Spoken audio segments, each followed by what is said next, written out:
Hi all, എല്ലാവർക്കും നമസ്കാരം. Welcome to Anirudh Shankar vlogs. ഇന്ന് നമ്മൾ എത്തിയിരിക്കുന്നത് തൃശ്ശൂർ പൂരത്തിൻ്റെ എക്സിബിഷൻ കാണാൻ വേണ്ടിയിട്ടാണ്. എൻ്റെ കൂടെ എൻ്റെ ക്ലോസ് ഫ്രണ്ട് കൃഷ്ണഗോപാൽ KGയും ഉണ്ട്. ഭയങ്കര ചൂടും നല്ല തിരക്കുമാണ് ഇന്നിവിടെ അനുഭവപ്പെട്ടത്. പക്ഷേ നല്ല രസമായിരുന്നു കാഴ്ചകൾ കാണാൻ.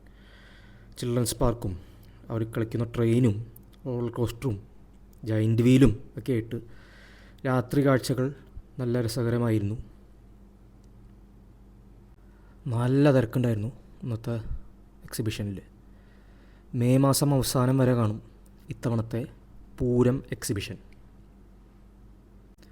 തൃശ്ശൂർ പൂരത്തിൻ്റെ ഒരു അഭിവാജ്യ ഘടകമാണ് ഈ എക്സിബിഷൻ എന്ന് പറയുന്നത്. കാലങ്ങളായിട്ട് നടന്നുകൊണ്ട് വരുന്നൊരു സംഭവമാണ്. ഇതാ ഞാനിവിടെ ഒരു ഗെയിം കളിക്കുന്നു. ആ കാണുന്ന കുപ്പികളൊക്കെ ബോളറിന് വീഴ്ത്തി കഴിഞ്ഞാൽ സമ്മാനം കിട്ടുമെന്നാണ് പറയുന്നത്. പക്ഷേ എല്ലാം വീഴ്ത്താൻ പറ്റിയില്ല. കുറച്ചൊരു 6 എണ്ണം വീഴ്ത്തി. അപ്പോൾ ഇതൊക്കെയാണ് ഇന്നത്തെ വിശേഷങ്ങൾ. നന്ദി, നമസ്കാരം.